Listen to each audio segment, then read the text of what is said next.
ఆప్యాయంతు మమాంగాని walk ప్రాణశ్చక్షుశ్రోత్రమథో బలమింద్రియాణి చ సర్వాణి సర్వం బ్రహ్మ ఉపనిషదం మాహం బ్రహ్మ నిరాకుర్యాం మామా బ్రహ్మ నిరాకరోత్ అనిరాకరణమస్త్వనిరాకరణం మే అస్తు తదాత్మని నిరతేయ ఉపనిషత్సు ధర్మా తే మయి సంతు ఓం శాంతి శాంతి శాంతి. 205వ పేజీ 8వ ఖండం 2వ మంత్రం. స యథా శకునిః సూత్రేణ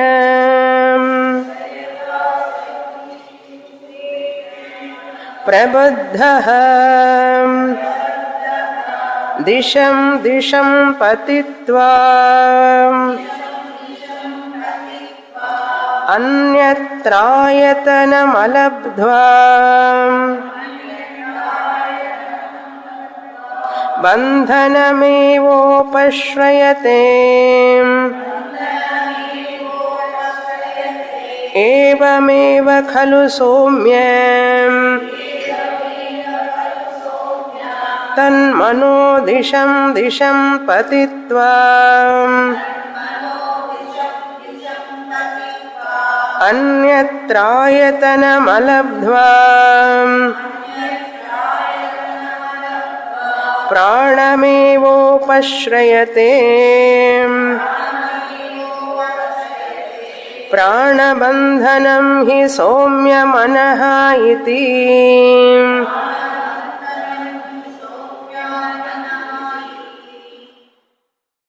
ఉద్దాలకుడు తన పుత్రుడైనటువంటి శ్వేతకేతువుకి సద్విద్యని బోధిస్తున్నారు. సత్ అంటే ఇక్కడ బ్రహ్మము అని అర్థం. సద్విద్య అంటే బ్రహ్మ విద్య. సత్ అనే పదానికి మనం తెలుగులో ఉనికి అంటాం. ఉనికి అనేటువంటిది ఆధారం అన్నింటికి, అన్ని వస్తువులకి. ఆ ఉనికి అనే దానికి రూపం లేదు. ఆ రూపం లేనటువంటి దాన్ని మనం తెలుసుకోవాలంటే రూపము ద్వారా తెలుసుకోవాలి. ఎలక్ట్రిసిటీకి రూపం లేదు, దాన్ని ఎలా తెలుసుకుంటాం? బల్బు ద్వారా, ఫ్యాన్ ద్వారా తెలుసుకుంటున్నాం. రూపం లేని విద్యుత్తుని ఆయా బల్బు ఫ్యాన్ల ద్వారా తెలుసుకుంటున్నాం, ప్రయోజనాన్ని పొందుతున్నాం. నేరుగా విద్యుత్ ప్రయోజనాన్ని ఇవ్వదు కదా. ఎంత గొప్ప విద్యుత్ అయినా కూడా బల్బు ద్వారా, ఫ్యాన్ ద్వారా ఉపయోగపడితేనే మనకు దాని ప్రయోజనం ఉంటుంది. అంతేకాని విద్యుత్తుగా ఉపయోగపడదు, చూడలేము, వ్యవహారానికి అది అయోగ్యం అన్నారు. ఇప్పుడు ఈ ఆధునిక ప్రపంచం అంతా విద్యుత్ మీదనే ఆధారపడి ఉంది. కంప్యూటర్ విద్యుత్తు కావాలి, సెల్ ఫోన్ ఛార్జ్ చేయాలన్నా విద్యుత్తు కావాలి, టీవీ చూడాలన్నా విద్యుత్తు కావాలి, గ్రైండర్ పని చేయాలన్నా విద్యుత్తు కావాలి, వాషింగ్ మిషన్ ఉపయోగించాలన్నా ఎలక్ట్రిసిటీ విద్యుత్తు కావాలి, అన్నిటికీ విద్యుత్తు కావాలి. అది కనుక లేకపోతే ఉదయం నుంచి సాయంత్రం దాకా కాళ్ళు చేతులు ఆడవు. మనకు పవర్ లేదనుకోండి, ఎండాకాలం వస్తుందేమో, పవర్ కట్ అవుతుందేమో అని ఇప్పటి నుంచే భయపడతాం మనం. 1 hour 2 hours 3 hours power cut అంటే మనం ఆ విద్యుత్ వల్ల ఎంత ప్రయోజనాన్ని పొందుతున్నామో చూసారా? అది ఆపినప్పుడు తెలుస్తుంది మనకు దానివల్ల ఎంత ప్రయోజనం ఉందని. అది పనిచేస్తుంటే తెలియదు. లైట్ వెలుగుతున్నది, ఫ్యాన్ తిరుగుతున్నది, ఏమైనా జ్ఞాపకం ఉందా? మనం కాసేపు ఫ్యాన్ ఆగిపోతే తెలుస్తుంది దాని యొక్క మహిమ. అదే విధంగా ఈ ఉదాహరణ జ్ఞాపకం పెట్టుకోవాలి. ఆత్మ చైతన్యం కూడా తానుగా తనకు ఎటువంటి ప్రయోజనము లేదు, ఎవరికి ప్రయోజనము ఉండదు. ఆత్మ చైతన్యం బ్రహ్మం అన్నాం దాన్ని. ఆ ఉనికి అన్నాం, అనేక పేర్లు. ఉనికి, ఎరుక అయినటువంటి, సత్తు చిత్ అయినటువంటి అంతటా ఉన్నటువంటి ఆ ఒక్క ఇప్పుడు విద్యుత్ అంతటా ఉన్నదా లేదా? వ్యక్తమవుతున్నది, వ్యక్తం కాని రూపంలో కూడా విద్యుత్ ఉన్నది. విద్యుత్ తరంగాలు అంటారు చూసారా? తరంగాల రూపంలో విద్యుత్ వస్తున్నది కదా, కంటికి కనపడకుండా. అదేవిధంగా ఆత్మ కూడా అంతటా ఉన్నది. ఈ శరీరంలో ఉంటే దాన్ని ఆత్మ అన్నారు, అంతటా ఉంటే దాన్ని బ్రహ్మం అన్నారు. హే శ్వేతకేతు, నువ్వు ఆ విషయాన్ని తెలుసుకోవాలి అంటే నీకు కొన్ని విషయాలు నేను చెప్తాను ఆ గ్రహించడానికి అని చెప్పి స్వపితి అనే ఒక పదాన్ని, అశనాయ అనేటువంటి పదాన్ని, ఉదన్య అని మూడవ పదాన్ని, 3 విషయాలు మనకు చెప్పబోతున్నారు ఇప్పుడు. ఈ ఆత్మను తెలుసుకోవాలంటే మార్గం ఏమిటి, పద్ధతి ఏమిటి ఉన్నది. ఎలా పడితే అలా తెలుసుకోలేం. దానికి దేన్ని తెలుసుకోవాలని ఒక పద్ధతి, ఒక మార్గం ఉంటుంది దానికి. ఆ మార్గంలో ఆ పద్ధతిలో వెళితేనే అది పొందుతాం, కానీ మన ఇష్టం వచ్చినట్లుగా పొందాలంటే పొందలేం. ఢిల్లీ వెళ్ళాలంటే ఎలాగైనా వెళతానంటే వెళ్ళలేరు. దానికి ఒక పద్ధతి ఉంది. ఎలా వెళ్ళాలి, ఏ ట్రైన్లో వెళ్ళాలి, బుక్ చేసుకోవాలి, టికెట్ ఎక్కడ దిగాలి, ఏమిటి, అవన్నీ వివరాలు ఉన్నాయి. చిన్న చిన్న విషయాలకి వివరాలు ఉన్నప్పుడు ఆ వివరంగా చేసుకున్నప్పుడే కదా దాన్ని పొందుతాం. మరి ఈ బ్రహ్మ విషయాన్ని తెలుసుకోవాలంటే వివరం అక్కర్లేదా? శ్వేతకేతు విను, ఆ వివరాన్ని నేను చెప్తాను నీకు. ఏమిటి ఆ వివరం అంటే, నాయన ఆ సత్ అనేది నువ్వు తెలుసుకోవాలంటే నువ్వు వ్యావహారికంగా ఉన్నంతసేపు నీవు మనస్సు బయటికి పరిగెడుతూ ఉంటుంది. అందుకని నిద్ర ఉదాహరణతో నీకు చెప్తాను నేను అన్నారు. నిద్ర, మన నిద్రలోకి వెళ్ళినప్పుడు ఆ ఉదాహరణ ద్వారా నీకు నేను బోధిస్తాను ఈ సత్ అంటే ఏమిటో. నువ్వు ప్రాపంచికంగా ఇంద్రియాలు, మనసు, బుద్ధిని ఉపయోగిస్తున్నంతసేపు విషయాల్లోకి పోతుంది, కానీ సత్తు మీదికి పోదు మనస్సు. కనుక బాగా అర్థం కావాలంటే మెలకువతో ఉన్నప్పుడు నువ్వు నిద్రను గురించి తెలుసుకో. మెలకువతో ఉన్నప్పుడు నిద్రను గురించి చక్కగా అవగాహన నేర్పరచుకో. ఆ సత్ అంటే ఏమిటో నీకు అర్థమవుతుంది. నీకు నిద్రపోవడమే తెలుసు కానీ నిద్ర గురించి తెలుసుకోవడం లేదు నువ్వు. అందరూ నిద్రపోతారు కానీ నిద్ర గురించి తెలియడం లేదే అన్నారు. కనుక మనకు మనస్సు అలజడి, ప్రశాంతత లేకుండా మనస్సు చంచలంగా ఉంటే తెలుసుకోలేదు. అది ప్రశాంతంగా ఉండాలి. అందుకని క్లాసులో కూర్చోబెట్టి 1 గంట సేపు మరి ఆలోచనలు లేకుండా మైక్ పెట్టి, ఫ్యాన్ పెట్టి, కార్పెట్లు వేసి, చైర్లు వేసి కూర్చోబెట్టి మరి వినండి అని చెప్తే అప్పుడు వింటారు. కనుక మనస్సుకి ప్రశాంతమైన మనస్సు కావాలి. మనిషికి ప్రశాంతమైన మనస్సు ఉన్నప్పుడే అర్థమవుతుంది. కానీ ఆ మనస్సులో ఉదాహరణ గుర్తుంది కదా, బ్లాక్ బోర్డు మీద గజిబిజిగా రాసి ఉంటే టీచర్ గారు వచ్చేటప్పటికి మళ్ళీ ఏం రాస్తారు టీచర్ గారు దాని మీద? రాసిన అర్థం అవుతుందా మనకు? కాదు కదా. అందుకని టీచర్ రాగానే ఏం చేస్తారు? క్లాస్ లీడర్ ఏం చేయాలి? టీచర్ వచ్చేటప్పటికి క్లాస్ లీడర్ డ్యూటీ ఏమిటి? బోర్డును క్లీన్ చేయాలి.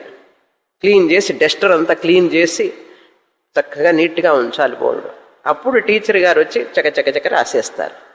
అప్పుడు మనం కాపీ చేసుకుంటాం అన్నీ. అదేవిధంగా క్లాసుకు వచ్చేటప్పుడు మన మనస్సు అనే బోర్డును కూడా క్లీన్గా ఉంచుకోవాలి. అందుకని ఎక్కడున్నామా, ఎట్లా ఉన్నామా అని కాదు, ఎక్కడున్నా ఎలా ఉన్నా మనస్సుని ప్రశాంతంగా ఉంచుకోవడం మన కర్తవ్యం. మా ఇంటి పరిస్థితినో, ఆ పరిస్థితినో, ఆశ్రమం పరిస్థితినో, ఇట్లాంటి సన్యాసులు కూడా ఆశ్రమంలో ఉన్నప్పటికీ కూడా ఈ శ్రమం వదిలిపెట్టి వాళ్ళు ఆశ్రమానికి వెళ్ళారు. ఈ శ్రమాన్ని వదిలిపెట్టి ఆశ్రమానికి వెళ్ళారు. అక్కడికి వెళితే ఆ ఆశ్రమంలో ఆ స్వామిని వారిని చూడటానికి ఎవరో వచ్చారు భక్తులు. స్వామివారిని చూడాలి, ఎక్కడున్నారు, ఎప్పుడు వస్తారు అని అడిగితే స్వామివారు ఇప్పుడు లేరు ఇక్కడ. ఎక్కడికి వెళ్ళారంటే పక్క ఆశ్రమానికి వెళ్ళారు అన్నారు. ఎందుకు పక్క ఆశ్రమానికి వెళ్ళారంటే విశ్రాంతి తీసుకోవడానికి వెళ్ళారు అన్నట్ట. ఈ ఆశ్రమంలో ఆయన సంభాళించలేక ఈ ఆందోళనకి కొంచెం సేపు అట్లా పక్క ఆశ్రమానికి వెళ్ళారట రెస్ట్ తీసుకోవడానికి. అంటే ఈ శ్రమ వద్దని ఆశ్రమానికి వెళితే అక్కడ ఆశ్రమం నుంచి ఇంకో ఆశ్రమానికి. కనుక మనిషి ఎక్కడున్నా, ఇంట్లో ఉన్నా, ఆశ్రమంలో ఉన్నా మనస్సు ఆందోళన చెందుతూ ఉంటే ఆ మనిషికి అనారోగ్యం వస్తుంది. కనుక ఇక్కడ విషయం ఏమిటంటే శ్వేతకేతువుని కూర్చోబెట్టి తండ్రి గారు నాయన విను, విను నాయన నాయన అంటూ చక్కగా మనకి బోధిస్తున్నాడు. ఒక వ్యక్తి నిద్రపోవడానికి వెళతాడు. నిద్రపోవాలని కోరుకుంటాడు, చూశారా? నిద్రపోవడానికి వెళతాడు. నిద్రపోయే వ్యక్తిని స్వపితి అని పేరు. స్వపితి అని నామ అన్నారు. ఆ వ్యక్తికి ఏం పేరు? నిద్రపోతున్నాడు, నిద్రపోతున్నాడు అని అంటాను, చూసారా? నిద్రపోయే వ్యక్తి. ఇక్కడ స్వప్న అంటే స్వప్నం అని కాదు, స్వప్ అంటే నిద్ర. స్వపీతి అని ఎందుకు వచ్చింది దానికి? నిద్రకి స్వపితి అని పేరు ఎందుకు? అసలు సంస్కృతంలో నిద్రకి స్వపితి అని పేరు ఎందుకు పెట్టారంటే, శ్వేతకేతు నిద్రపోయేటప్పుడు కలలు లేవు, జాగ్రత్త ప్రపంచము లేదు, మనస్సు పని చేయడం లేదు. అక్కడ కళ్ళు కాళ్ళు చేతులు ముక్కు చెవులు ఇవన్నీ కూడా ఆ డోర్స్ అన్ని మూసేయబడి ఉన్నాయి. బ్యాంక్ క్లోజ్ అని అర్థం, క్లోజ్ చేయబడి ఉంది. అందుకని అప్పుడు ఆ జీవాత్మ తన స్వరూపంలోకి వెళ్ళి విశ్రాంతి తీసుకుంటున్నాడు. స్వ అంటే ఆత్మ, స్వరూపం, తన స్వరూపం.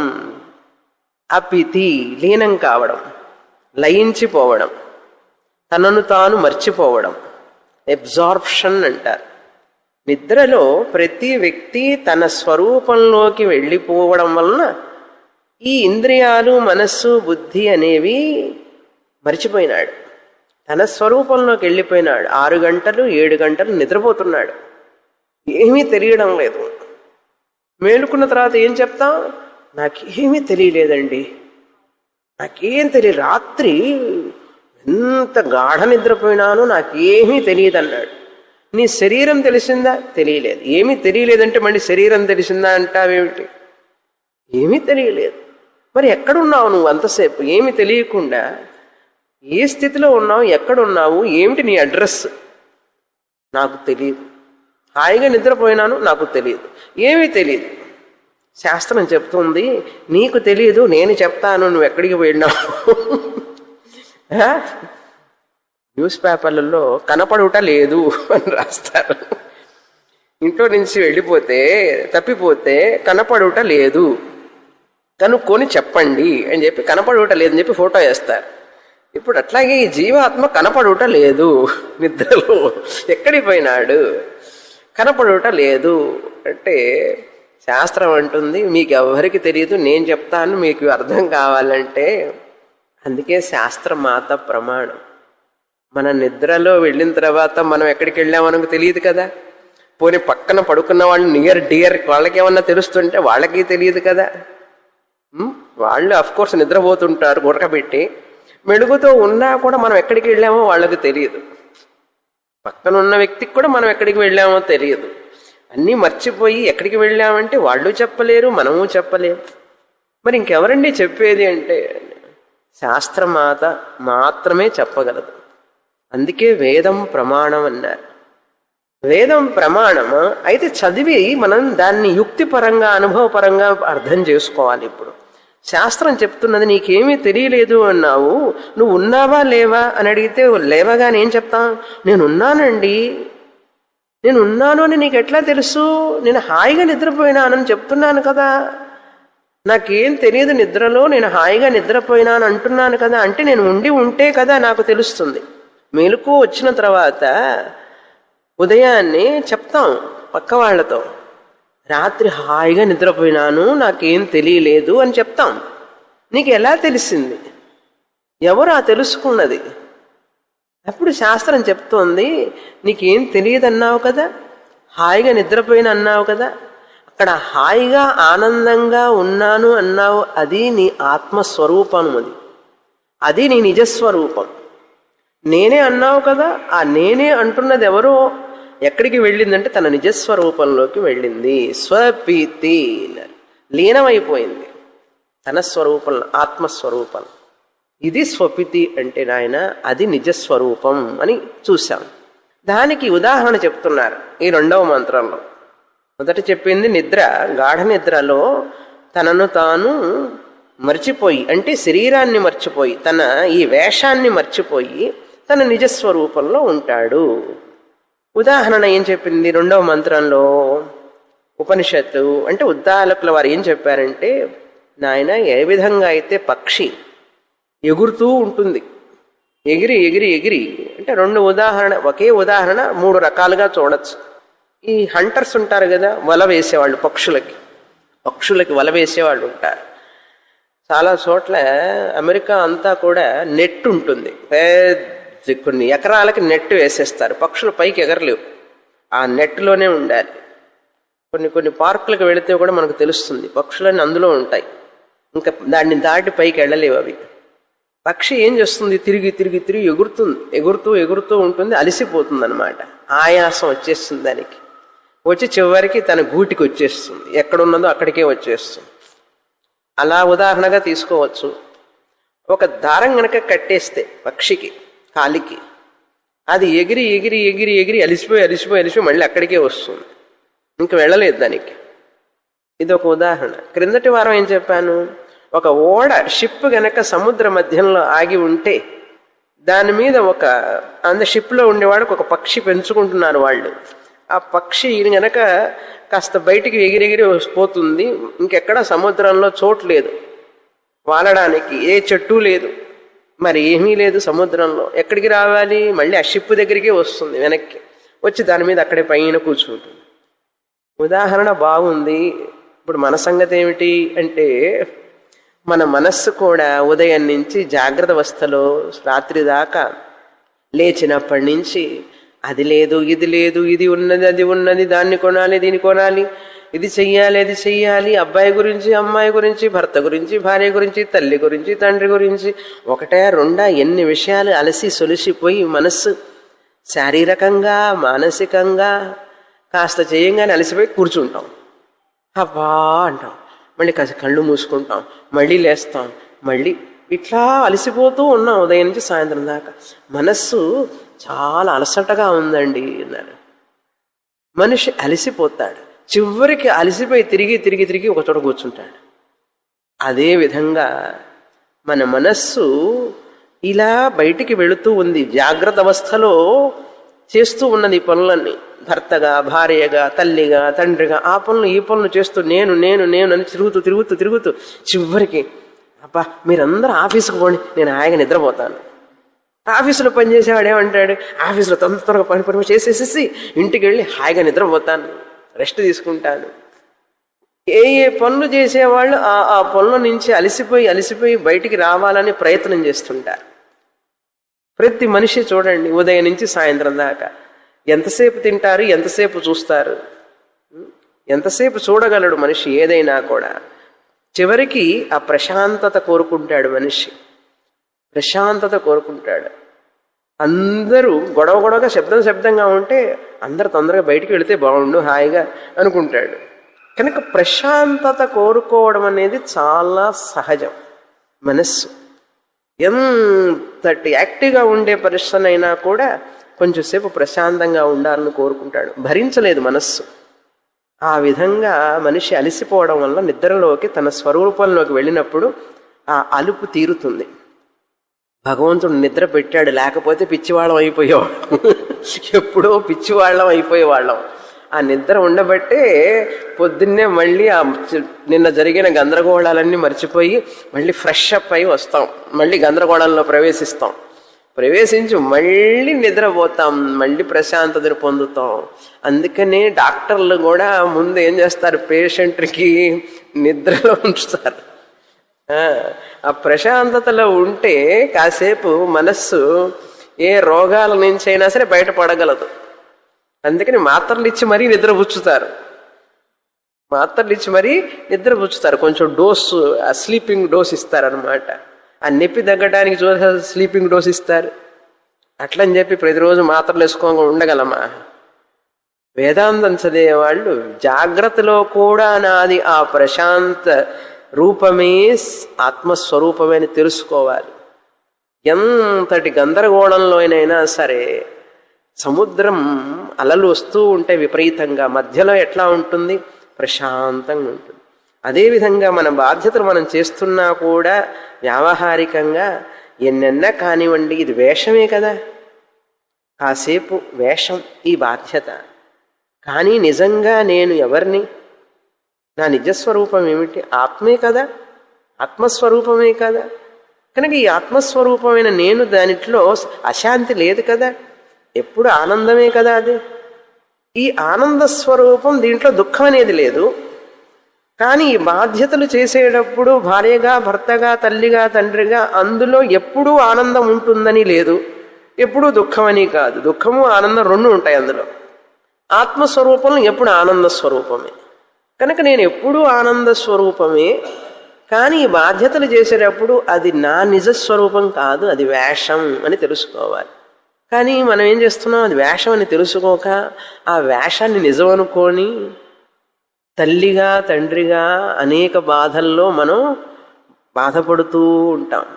అది మన కథ, కుటుంబ కథ, కుటుంబ గాథ. ఏమన్నా అజ్ఞాన చిరునామా అని అర్థం. కుటుంబ గాథ, కుటుంబ కథ ఏమీ లేదండి. అహంకారం ప్రధానంగా పనిచేస్తూ ఉంటే కుటుంబ కథ.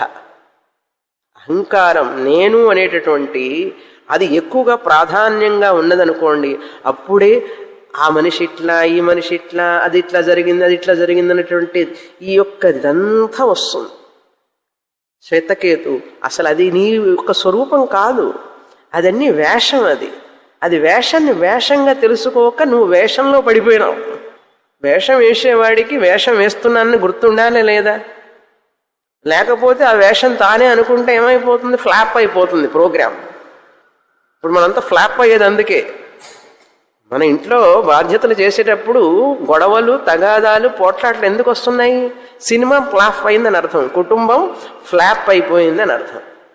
డ్రామా సరిగ్గా వేసేవాళ్ళ ఇళ్లలో అది గొడవలు రావు. అది డ్రామా అని తెలియక సంఘర్షణకు లోనైపోయి దిగులు పడి, చింతలో పడి ఈ శరీరాన్ని కృషించి చేసుకుంటారు, మనస్సుని కృషింపజేసుకుంటారు. చేసుకొని ఆ వేషంలో వాళ్ళు వేస్తున్న వేషాన్ని సరిగా చెయ్యలేక కుటుంబంలో ప్రశాంతత లేక, ఆనందం లేక, ఘర్షణకు లోనయ్యి ఉన్నటువంటి ఆ ప్రశాంతతని పోగొట్టుకుంటారు. ఉన్న ప్రశాంత స్వరూపాన్ని మర్చిపోతారు. అది ట్రాజెడీ. అది అజ్ఞానంలో ఉన్నంతసేపు నువ్వు శాస్త్రం చదివినా కూడా అభిమానం పోవడం లేదు కదా. శరీరాభిమానం, అహంకారం అట్లా వచ్చేస్తుంది పైకి. వచ్చేసి ఆ సమయానికి నువ్వా నేనా, నేనా నువ్వా, కోపాలు, తాపాలు, అరుపులు, ఏడుపు పరబొబ్బలు అన్నీ వచ్చేస్తాయి ఆ టైంకి. బయటికన్నా వస్తాయి, లోపలన్నా తిరుగుతూ ఉంటుంది అది. బయటికన్నా అరుస్తాం, మాట్లాడతాం, లేదా లోపలే అది ఆ బాయిలింగ్ అనమాట, బాయిలర్ లాగా లోపల మండుతూ ఉంటుంది. అది అవసరమా? ఇవన్నీ శ్వేతకేతు, ఇవన్నీ అవసరమా? అసలు నువ్వెవరో నువ్వు తెలుసుకో. ఈ శరీరం ఏమిటో తెలుసా? చెప్తున్నారు. ఏముందిరా శ్వేతకేతు, ఏముందిరా? ఇది అగ్ని, జలం, పృథివీ, ఈ మూడు భూతాల యొక్క వికారమే ఇది. తెలుసా? తెలుసు నాన్నగారు, చెప్పండి తర్వాత అంటున్నాడు. తర్వాత మంత్రం చదువుతాం. అశనా పిపాసే మే సౌమ్యం విజానీహితి యత్రైతత్ పురుషో శిష్యతి నామ ఆప ఏవ తద్ అశితం నయంతే తద్యథా గోనాయః అశ్వనాయః పురుషనాయః ఇత్యేవం తదప ఆచక్షతే అశనాయేతి తత్రైతచ్ఛుగం ఉత్పతితం సౌమ్యం విజానీహి నేదమమూలం భవిష్యతీతి.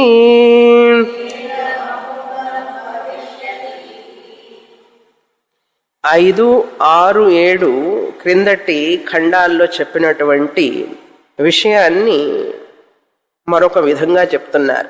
అక్కడ చూసిన విషయానికి ఇంకా వివరణ అన్నమాట ఇది. మనం అక్కడ ఏదైతే చదివామో 5, 6, 7 ఖండాల్లో ఆ అగ్ని ఎలా తైల రూపంలో, తేజస్సు రూపంలో, జలం ప్రాణ రూపంలో, అన్నం పృథివీ అన్న రూపంలో ఎలాగైతే శరీరానికి మనకు ఈ శరీర ఉత్పత్తికి తోడ్పడినాయి అని చెప్పి చదివాం. అన్నగుంహి సౌమ్య మనః అని చదివాం కదా అక్కడ. అదే విషయాన్ని ఇక్కడ ఇంకా విడమర్చి చెప్తున్నారు, చక్కగా అర్థం కావాలని మనకు. ఏం చెప్తున్నారంటే ఇక్కడ ఈ 1, 2 స్వపితి అనే విషయాన్ని చెప్పారు. క్రిందటి వారం చెప్పారు 3, 4 మంత్రాల్లో అశనాయ అని గురించి చెప్పబోతున్నారు అని చెప్పాను. అశనాయ అన్నారు. ఈ అశనాయ తర్వాత ఉదన్య అనేది 3, 4లో అశనాయ అని చెప్తారు. ఇప్పుడు అశనాయ అంటే ఏమిటి? 3 మాటలు చెప్పాను కదా క్రిందటి వారం. స్వపితి, అశనాయ, ఉదన్య. స్వపితి అయిపోయింది. ఇప్పుడు అశనాయాకి వచ్చాం. ఈ అశనాయ గురించి తెలుసుకునే ముందు ఈ యొక్క మంత్రాలలో దీని సారాంశం ఏమిటంటే సత్తు అనే దాని అది మూల కారణం, అది తెలుసుకోవాలి నువ్వు అంటున్నారు. మూల కారణాన్ని తెలుసుకోవాలి. ఇంటర్మీడియరీ కాజెస్ అంటారు. మనం ఏం తెలుసుకున్నాం? సత్తు నుంచి సదేవ సౌమ్య ఇదమగ్ర ఆసీత్ అని చెప్పి అగ్ని వచ్చింది, తేజోబన్నం అన్నాం. అగ్ని, జలం, పృథివీ వచ్చింది. పృథివీ నుంచి పురుషుడు, తర్వాత శరీరాలు వచ్చినాయి అని చెప్పాం క్రిందటి మంత్రాల్లో. అలా చెప్పినప్పుడు ఈ శరీరాలు ఎలా వచ్చినాయి, వీటికి కారణం ఏమిటి అని, అగ్ని సత్తుకి కార్యం, సత్బ్రహ్మానికి. అగ్ని జలానికి కారణం. అంటే అగ్ని కార్యము కారణం. గుర్తొస్తున్నదా? జలం అనేటువంటిది భూమికి కారణం, అగ్నికి కార్యం. అగ్ని కారణం అయితే జలం కార్యం, ప్రోడక్ట్. అవునా? కనుక కార్యకారణ సంబంధం ఇది. ఏ ఒక్కటి కూడా వీటిట్లో మూల కారణం కాదు. ఇవన్నీ కార్యకారణాలు. ఉదాహరణ చెప్పాను, గుర్తుంది కదా? తల్లిదండ్రులు వాళ్ళ పిల్లలు వాళ్ళకి కార్యమైతే, అంటే ప్రోడక్ట్స్ అయితే, వాళ్ళు కారణం, మూల కారణం కాదు. వాళ్ళకి కారణం తల్లిదండ్రులు ఉన్నారు కదా, మన అమ్మమ్మలు, వాళ్ళకి కారణం. కనుక వీళ్ళు మూల కారణం కాదు. ఇప్పుడు శ్వేతకేతుని ఏం తెలుసుకోమని చెప్తున్నారు? శ్వేతకేతుని తెలుసుకోమంటున్నారంటే మనల్ని కూడా తెలుసుకోమనేగా అర్థం. ఉద్దాలకుడు ఏమంటున్నాడంటే, నాయన ఈ జగత్తుకి మూల కారణం తెలుసుకోవాలి.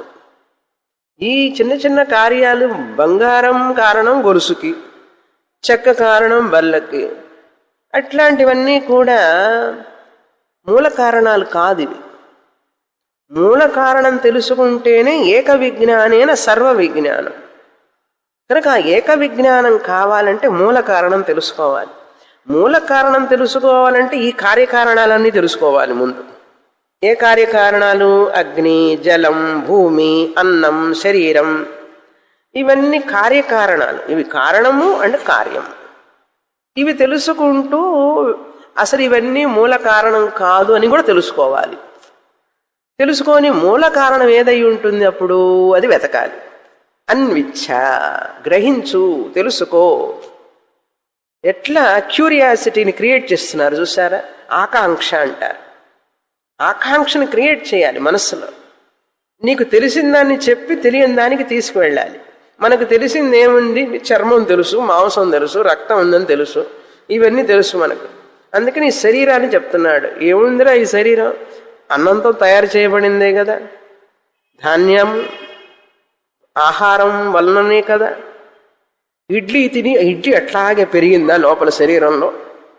చపాతీ చేసుకున్నాం, తిన్నాం. చపాతీ ఎక్కడుంది? ఏ చేతిలో ఉంది చపాతీ? కనపడదే చపాతీ. చపాతీ వలన, ఇడ్లీ వలన, దోశ వలన, అన్నం వలన ఈ శరీరం పుట్టింది, శరీరం పెరిగిందంటే ఎక్కడంటే కనపట్టలేదు అంటాడు. ఎక్కడ కనపడుతుందిరా? ఆ తిన్న అన్నాన్ని జలం తీసుకువెళ్ళింది రసరూపంలో. జలం ఏం చేసింది? ఆ తిన్న అన్నాన్ని బాగా మిక్సీలో వేసినట్టు, గ్రైండర్లో వేసినట్టు మనం తిన్నవన్నీ కూడా జలరూపంగా మారిపోయినాయి. అన్నమయ గుంహి సౌమ్యమన, అన్నరసం, శరీరం అన్నరసం అన్నారు. ఎందుకంటే మనం తిన్న అన్నం కాసేపటికల్లా జీర్ణం అయిపోయి ఏం కనపడదు, గ్రైండ్ అయిపోతుంది లోపల. అది గ్రైండ్ అయిపోయిన తర్వాత ముక్కలన్నీ అన్ని పీసులు అయిపోయిన తర్వాత మళ్ళీ గ్రైండర్ దానికి. ఈ ఎన్నో అడుగులు ఉంది కదా జీర్ణకోశం, ఈ పొట్టలో ఆ చిన్నదంతా కూడా మనం గ్రైండర్లో ఏదైనా వేస్తే ముక్కలు కానీ పచ్చడికి కానీ ఏదైనా చేస్తే కాస్త నీళ్లు పోస్తారు. గ్రైండర్ బాగా గుర్తుపెట్టుకోండి. ముక్కలు వేసాం, జ్యూస్ చేయడానికో పచ్చడి చేయడానికో ఏదో వేసాం, అందులో ఏం చేస్తారు? తర్వాత స్విచ్ నొక్కుతారు, డుర్రని తిరుగుతుంది.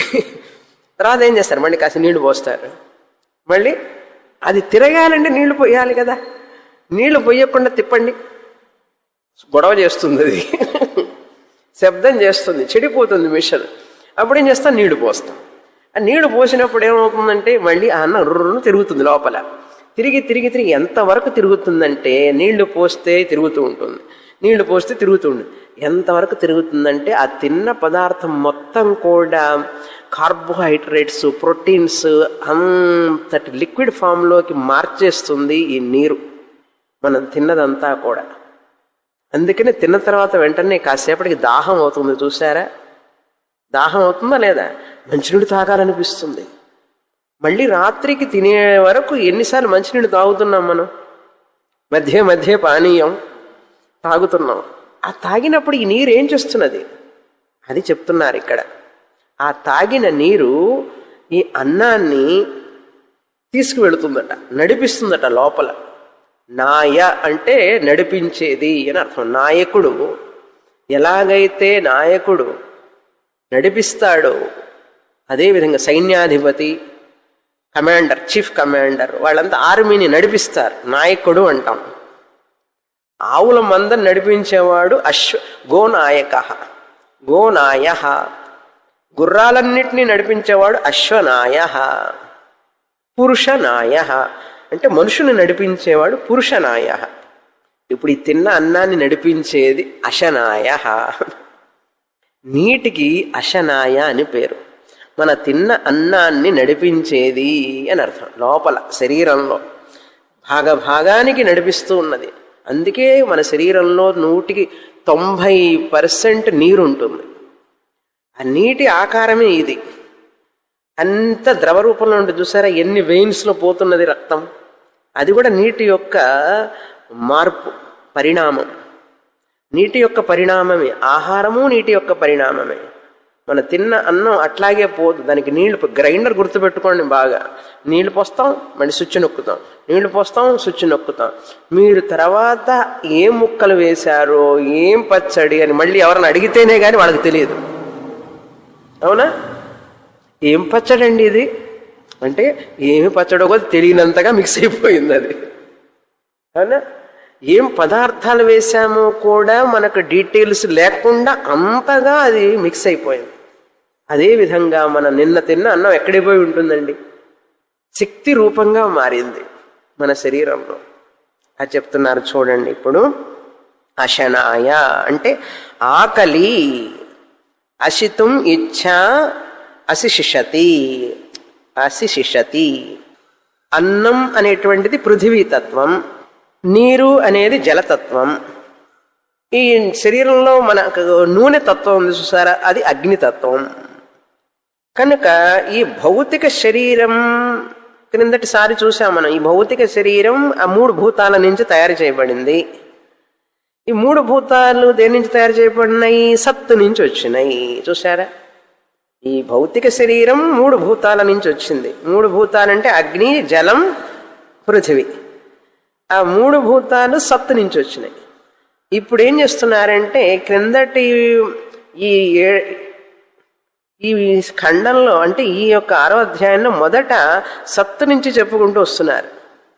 ఇప్పుడు ఈ 8వ ఖండంలో క్రింద నుంచి మళ్ళీ విపరీత ధోరణిలో వెళుతున్నారు. అంటే శరీరం నుంచి శరీరం కార్యం అన్నం కారణం, అన్నం కార్యం పృథివీ కారణం, పృథివీ కార్యం జలం కారణం, జలం కార్యం అగ్ని కారణం, అట్లా చెప్పుకుంటూ వచ్చి అగ్ని కార్యం సత్ కారణం అని ఇట్లా వస్తున్నారు. ఇప్పుడు మొదటేమో సత్తు నుంచి క్రిందికి వచ్చారు, ఇప్పుడు కింద నుంచి సత్తుకి వెళుతున్నాం.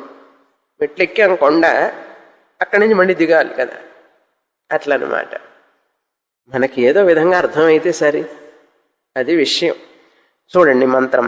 అశనా పిపాసే హే సౌమ్య, ఏ సౌమ్య శ్వేతకేతు, అశనా పిపాసే, ఆకలి అయినప్పుడు, ఆకలి దాహం అయినప్పుడు మనిషి ఏం చేస్తాడు? విజానీహి, ఈ ఆకలి దప్పికల గురించి తెలుసుకో నువ్వు అర్జున శ్వేతకేతు. ఆకలి అయినప్పుడు తింటాము, నీ దాహం అయినప్పుడు తాగడం నీకు తెలుసు, కానీ అసలు ఈ ఆకలి ఏమిటి?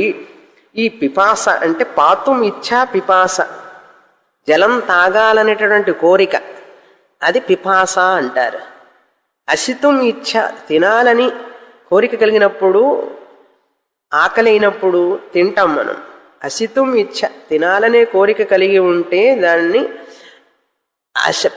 పిపాస అంటే దాహమని, అశన అంటే తినాలనేటువంటి కోరిక, ఆకలిగా ఉన్నవాడు, దాహముగా ఉన్నవాడు అంటాము కదా మనిషిని. అది చెప్తున్నారు ఇక్కడ. విజానీహి యత్ర ఏతత్ పురుష, ఎప్పుడైతే ఈ వ్యక్తి ఒక మనిషి పురుష అసిశిషతి నామ, అసిశిషతి అసితుం ఇచ్చతి, తినాలని కోరుకుంటాడు.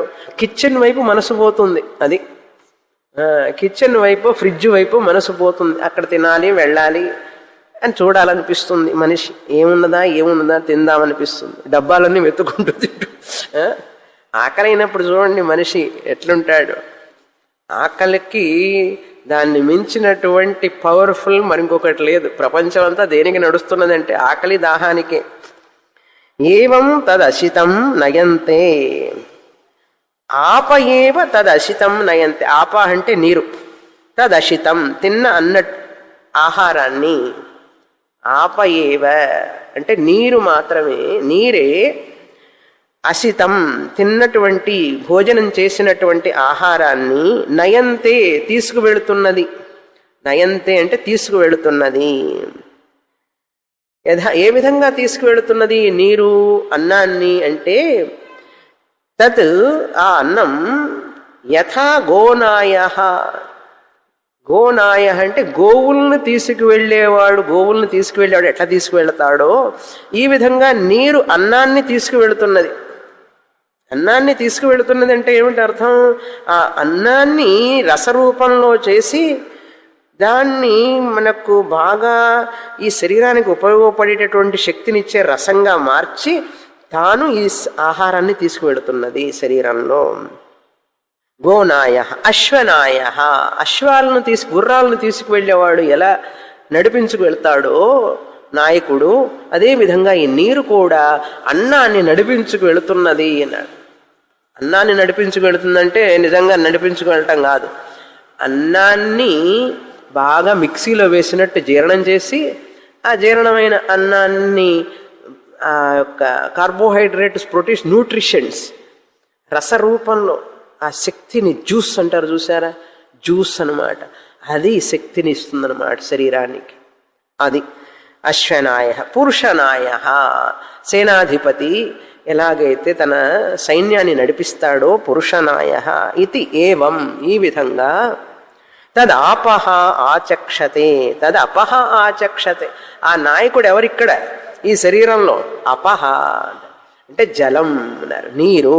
ఆచక్షతే చెప్పబడుతున్నది.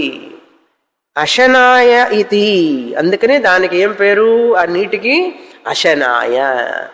తిన్న ఆహారాన్ని తీసుకువెళుతున్నది, నడిపిస్తున్నది కనుక జీర్ణం చేసి రసరూపంలో అశనాయ ఇది అని పేరు దానికి. అశనాయ ఇది. తత్ అత్ర ఏతత్ శృంగం ఉత్పతితం. ఈ జలం అనేటువంటిది శృంగం అంటే కార్యం, శృంగం అంటే కార్యం.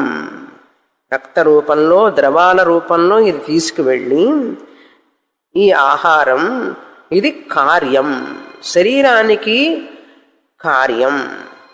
అంటే శరీరం అనేది కార్యం, శరీరానికి ఆహారం కార్యం ఆహారం అనేది మనకు ఉపయోగపడింది కనుక ఈ శరీరం వచ్చింది. అన్న కార్యం ఆహార కార్యం శరీరం అని అర్థం. అంతే కదా, ఆహారం వల్లనే కదా ఈ శరీరం పెరగడానికి ఏమిటండి కారణం అంటే ఆహారం. తల్లి శరీరంలోనేమో శుక్రం శోణితంగా, తండ్రి శరీరంలో శుక్రంగా, అంటే తల్లి శరీరంలో అండంగా, తండ్రి శరీరంలోనే బీజంగా ఆహారం మారుతుంది. దానివల్లనే మళ్ళీ ఆ శిశువు ఏర్పడుతుంది. మళ్ళీ ఆ శిశువు ఎదిగేటప్పుడు ఆ శుక్రం తండ్రి శరీరంలో ఎదిగేటప్పుడు ఎలా వస్తుంది? అది ఆహారం వల్లనే. ఆ తండ్రి ఆహారం తీసుకుంటేనే శుక్రం ఎదుగుతున్నది, ఆ తల్లి ఆహారం తీసుకుంటేనే ఆ అండం ఎదుగుతున్నది. మళ్ళీ ఆ శుక్రం అండం కలిసిన తర్వాత కూడా తల్లి శరీరంలో పొట్టలో ఉండి ఆ పిండం ఎదుగుతూ ఉన్నది ఆహారం వల్లనే. తల్లి ఆహారాన్ని సగం తింటుంది ఆ పిండం, అవునా?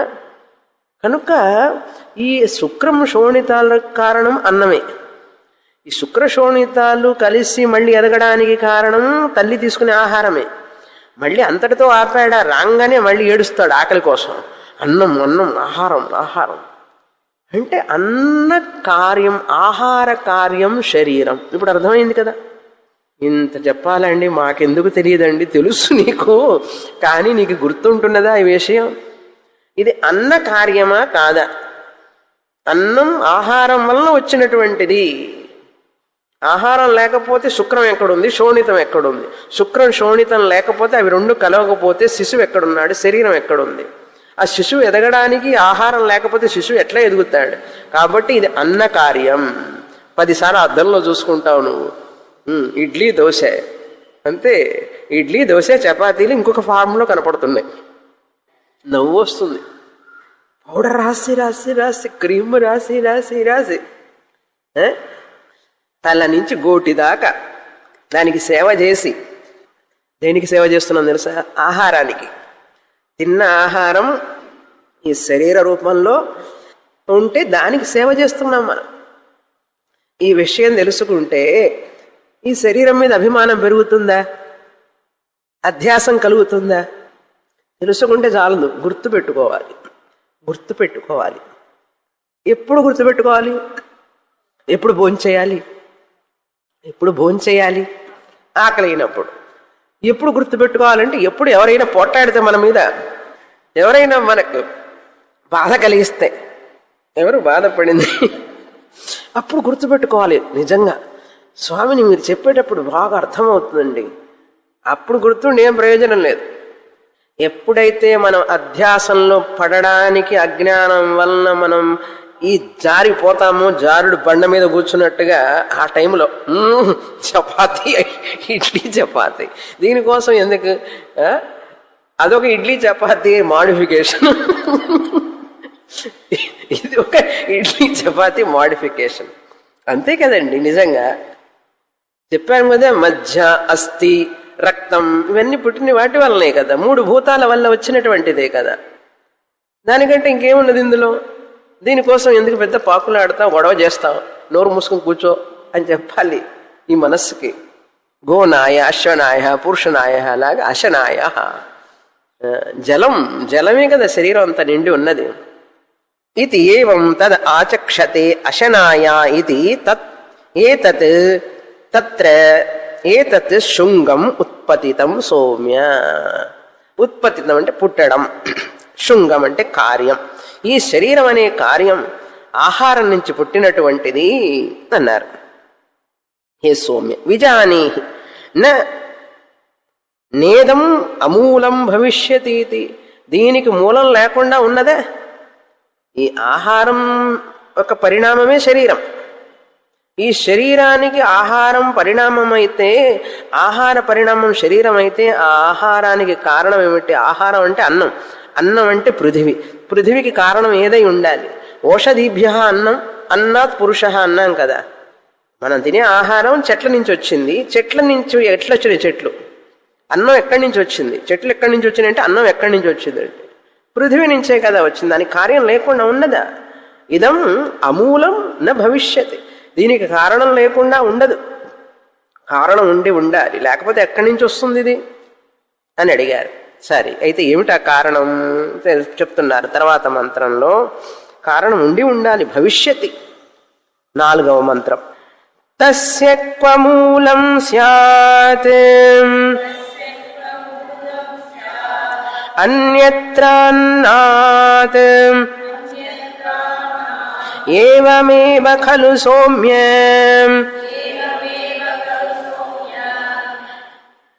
అన్నేన శృంగేన ఆపో మూలమన్విచ్ఛ అద్భిః సౌమ్య శృంగేన తేజో మూలమన్విచ్ఛ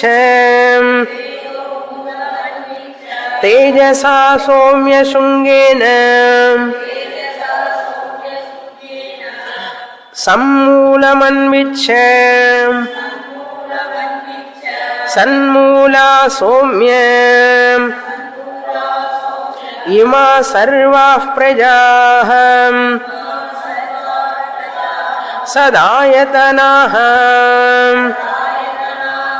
సత్ప్రతిష్ఠాః. తస్య క్వమూలం స్యాత్, దాని మూలం ఏమై ఉంటుంది? మూలం లేకుండా ఉన్నదా? మూలం ఉండి ఉండాలి కదా. ఏమై ఉంటుంది మూలం? దానికి కారణం ఏమై ఉండాలి? ఈ శరీరానికి అన్న కార్యం, ఈ శరీరం, దీనికి కారణం ఏమై ఉంటుంది అంటే అన్యత్ర అన్నాత్, అన్నం కాకుండా దీనికి కారణం ఏముందిరా నాయన? అన్యత్ర అంటే ఈ అన్నాత్ అన్యత్ర కిం కారణమస్తి? ఈ శరీరం రావడానికి, మరి ఈ శరీరం ఎట్లా వచ్చిందంటే మా అమ్మ నాన్నల వలన వచ్చిందండి అంటాడు. అన్నం వలన వచ్చింది, ఆహారం వలన అని చెప్పి జ్ఞానం లేదు. నువ్వు ఎట్లా పుట్టావురంటే మా అమ్మ నాన్న వలన పుట్టాను అన్నాడు. మీ అమ్మ నాన్న వలన ఎట్లా పుట్టారు? వాళ్ళ అమ్మ నాన్న వలన పుట్టాడు. ఇది నీకు తెలిసిన జ్ఞానం, కంటికి కనపడేటటువంటిది. నిజంగా ఆ శరీరాలు ఎట్లా వచ్చినాయి చెప్పు? ఉపనిషత్తు చదివితే కానీ తెలియదు. అవునా? ఎలా పుట్టావంటే మా అమ్మ నాన్న వలన పుట్టాను. అమ్మ నాన్న వలన ఎలా పుట్టావు? ఆహారం వలన పుట్టావు. ఆ సంగతి తెలుసుకో. అన్యత్ర అన్నాత్ క్వస్యాత్, అన్నం కాకుండా వేరొక కారణం ఏముంటుంది శరీరానికి? ఈ శరీరం రావడానికి అన్నం కంటే వేరే కారణం ఏముంటుందిరా? అన్నమే కార్యం. మనం తినే అన్నమే కార్యం, అన్నమే కారణం ఈ శరీరానికి. అన్నాత్ అత్ర ఏవమేవ ఖలు సౌమ్య, ఈ విధంగానే కదా హే సౌమ్య శ్వేతకేతు, ఈ విధంగానే కదా. అన్నేన శృంగేన ఆపోమూలమన్విచ్ఛ, అన్నేన శృంగేన అంటే అన్న కార్యం తెలుసుకోవాలి. శరీర కార్యం, శరీరానికి కారణం అన్నం. అక్కడ అన్నం అంటే మనం ఏం చెప్పాం? పృథివీ. పృథివీ నుంచే కదా అన్నం వచ్చింది, భూమి నుంచే కదా అన్నం వచ్చింది. కనుక ఈ శరీరం కార్యమైతే దీనికి కారణం అన్నం, భూమి అన్నం. దాని కారణం ఏమిటో తెలుసుకో అని అడుగుతున్నారు. శృంగేన, అన్నేన శృంగేన, అన్న కార్యానికి కారణం ఏమిటో తెలుసుకో. అన్నేన శృంగేన ఆపోమూలం అన్విచ్ఛ, ఈ అన్న కార్యం ఏదైతే ఉన్నదో దాని కారణం ఆపహ అంటే జలం. ఆ జలానికి కారణం మూలం అన్విచ్ఛ, ఆపోమూలం అన్విచ్ఛ, జలానికి కారణం తెలుసుకో నాయన అంటున్నాడు. శరీరానికి కారణం అన్నం అయితే, భూమి అయితే, ఆ భూమికి కారణం జలం అయితే, ఆ జలానికి కారణం ఏమిటో తెలుసుకో. ఏమిటి అది? ఏ సౌమ్య అన్విచ్ఛ, తెలుసుకో, గ్రహించు. తేజ మూలం అన్విచ్ఛ, జలానికి కారణం ఏమిటని తెలుసుకుంటే తేజస్సు అని వచ్చింది. అగ్ని అని తెలుసుకున్నాం. అగ్నికి తేజస కారణం. తేజో శృంగేన, ఈ తేజస్సు అనేది కూడా కార్యమే. తేజసా సౌమ్య శృంగేన సన్మూలమన్విచ్ఛ, ఈ తేజస్సుకు కారణం ఏమిటో తెలుసుకో. తేజస్సు కార్యమైపోయింది, దానికి మూల కారణం ఏదో ఒకటి ఉండాలి. సన్మూలం, సత్ మూలం సన్మూలం, సన్మూలం అన్విచ్ఛ. సన్మూలాః ఏ సౌమ్య ఇమా సర్వా ప్రజాః. ఇక్కడ సంతుకి మూలం ఏమిటి మరి? సత్తుకి కారణం ఏదన్నా ఉందా అన్నాడు. ఈ శరీరం కార్యం, దీనికి కారణం అన్నం, భూమి, భూమికి కారణం జలం, జలానికి కారణం అగ్ని, అగ్నికి కారణం సత్బ్రహ్మ, సత్తుకి కారణం. అది ఎప్పుడూ కారణమే, అది కార్యం కాదు. దానికి వేరొక కారణం లేదు. అకారణం. ఎటువంటి కారణం అది చెప్తున్నారు. సర్వ ప్రజాహ ఇమాహ, ఈ ప్రజలందరూ, ఈ జీవరాశులన్నీ కూడా ఏ సత్కారణం నుంచి అయితే వచ్చినాయో, సత్ అనే మూల కారణం నుంచి ఈ జీవరాశులన్నీ వచ్చినాయి. ఇది చాలా ముఖ్యమైన మంత్రం. చూశారా, ఇప్పుడు ఇక్కడ శరీరం ఉండడానికి కారణం భూమి, అన్నం. దానికి కారణం నీరు. నీరు లేకపోతే అన్నం వస్తుందండి భూమి నుంచి? చెప్పండి మీరే. నీరు ఎక్కడి నుంచి వస్తుంది? నీరు ఎక్కడి నుంచి వస్తుంది? అగ్ని లేకపోతే నీరు వల్ల అన్నీ కుళ్ళిపోతాయి. ధాన్యం, సూర్యరశ్మి కావాలి, అగ్ని కావాలి. ఆ అగ్ని ఎక్కడి నుంచి వచ్చింది అంటే, అగ్ని పనిచేయాలంటే కూడా సత్తు బ్రహ్మ ఉంటేనే పనిచేస్తుంది, లేకపోతే అది పనిచేయదు. కనుక సత్తు మూల కారణం అన్నారు. సన్మూలం అన్విచ్చ, దానివల్లనే ఈ ప్రజలందరూ కూడా పుడుతున్నారు. అంతేకాదు సదాయతనాహ, వీళ్ళందరూ ఉండడానికి, ఆయతనం అంటే స్థితికి కూడా ఆ సత్తే కారణం. ప్రతిష్టాహ, లయం చెందడానికి కూడా ఈ యొక్క సత్తే మూల కారణం. మూల కారణమే మూల కారణం, ముఖ్యమైన కారణం. మిగతా వాళ్ళందరూ కారణం కాదు, మూల కారణం కాదు. అర్థమైందే? దీంతో మనకు ఇప్పుడు అశనాయ అంటే అయిపోయింది. తర్వాత ఉదన్య అని చెప్పాలి. 4-5 మంత్రాలలో ఉదన్య గురించి చెప్తా. 5-6, 3-4 అశనాయ అయిపోయింది. ఇప్పుడు ఇదే సైన్స్లో అయితే ఏం చెప్తారంటే, మూలకాలు వచ్చినాయి, మూలకాల నుంచి అణువులు, అణువుల నుంచి పరమాణువులు, పరమాణువులు ఇట్లా చెప్పుకుంటూ వస్తారు వాళ్ళు కూడా. అది మనకేంటంటే ఆత్మ నుంచే అన్నీ వచ్చినాయి అంటాం. అది విషయం. 5వ మంత్రం 207వ పేజీ. అథ యత్రైతత్పురుషః పిపాసతి నామ తేజ ఏవ తత్పీతం నయతే తద్యథా గోనాయః అశ్వనాయః పురుషనాయః ఇతి ఏవం తత్తేజ ఆచష్టే ఉదన్యేతి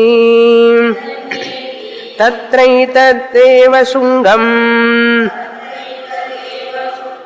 ఉత్పతితం సౌమ్యం విజానీహి నేదమూలం భవిష్యతీతి.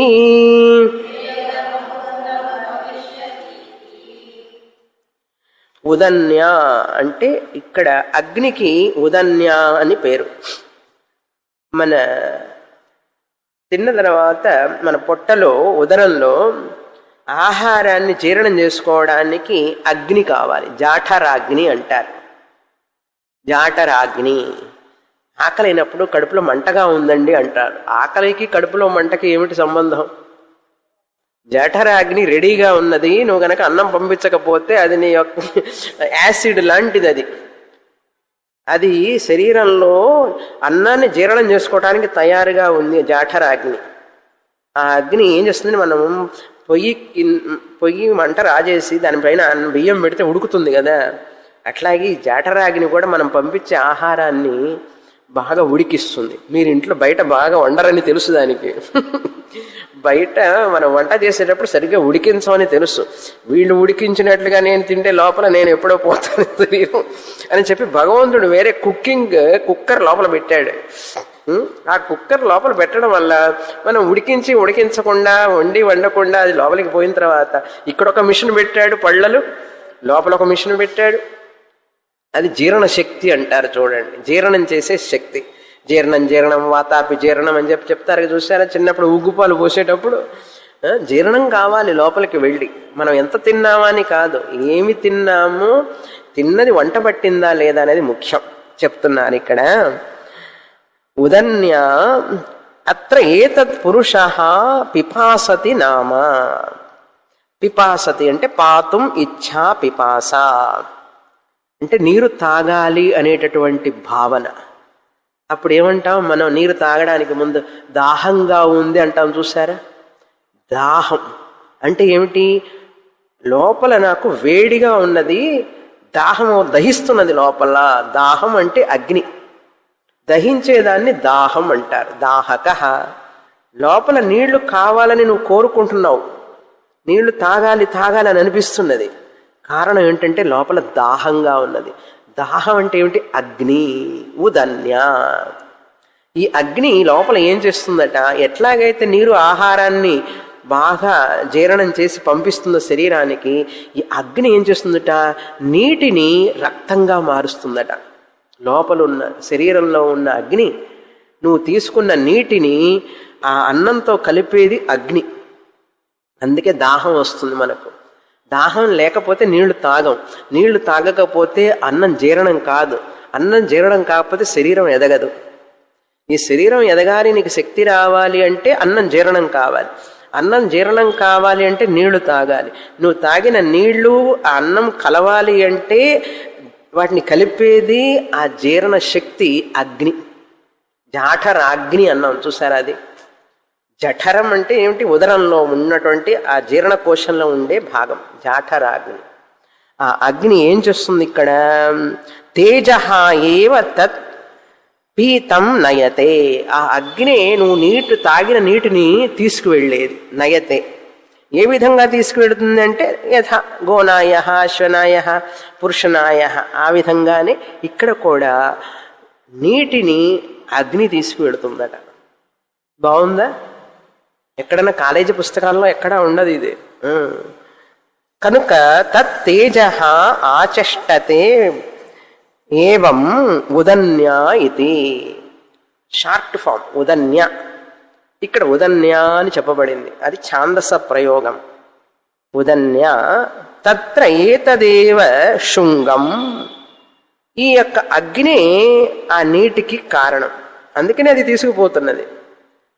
అగ్నికి కార్యం నీరు. ఇప్పుడు నీటిని తీసుకువెళ్ళేది ఎవరు, అగ్ని.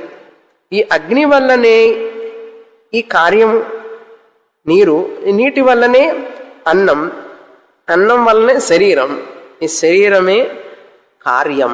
కనుక ఇది ఎలా ఉన్నది, ఇప్పుడు అన్నం వలన ఉన్నది, అన్నం నీరు వలన, నీరు అగ్ని వలన. ఉదన్యా ఇతి శృంగం ఉత్పతితం తత్ర ఏతదేవ. ఈ విధంగానే ఈ అగ్ని అనేటటువంటిది నీటి కార్యానికి కారణమై ఉన్నది. ఉత్పతితం సౌమ్య విజానీహి నేదం అమూలం భవిష్యతి. దీనికి మూలం లేకుండా ఉంటుందా ఈ అగ్నికి? మళ్ళీ పట్టుకో, అగ్నిని పట్టుకో. ఇప్పుడు ఇందాక నీరును పట్టుకున్నాం, నీటికి కారణం లేకుండా ఉన్నదా అంటే అగ్ని ఉన్నదని చెప్పాం. ఇప్పుడు ఆ నీరు నీకు తాగాలనిపించడానికి కారణం ఏమిటో తెలిసిందా? అసలు అగ్ని. కనుక నీటికి కారణం అగ్ని. మళ్ళీ ఇప్పుడు అగ్నికి కారణం తెలుసుకోవాలి కదా, చెప్పు. తస్య క్వ మూలం స్యాత్ అన్యత్ర భూయోభిః సౌమ్య శృంగేన తేజో మూలమన్విచ్ఛ తేజసా సౌమ్య శృంగేన సన్మూలమన్విచ్ఛ సన్మూలా సౌమ్యం ఇమా సర్వాః ప్రజాః సదాయతనాః సత్ప్రతిష్ఠాః యథా ను ఖలు సౌమ్యం ఇమా స్త్రిస్రో దేవతాః పురుషం ప్రాప్య త్రివృత్యేకైకా భవతి.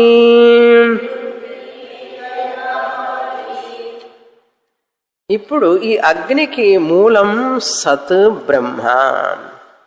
సద్బ్రహ్మమే ఈ అగ్నికి మూలం అని తెలుసుకో. ఈ వివరం వచ్చే వారం చూస్తాం. పూర్ణమదః పూర్ణమిదం పూర్ణాత్ పూర్ణముదచ్యతే పూర్ణస్య పూర్ణమాదాయ పూర్ణమేవావశిష్యతే. ఓం శాంతి శాంతి శాంతి. హరిః ఓం. శ్రీ గురుభ్యో నమః. హరిః ఓం.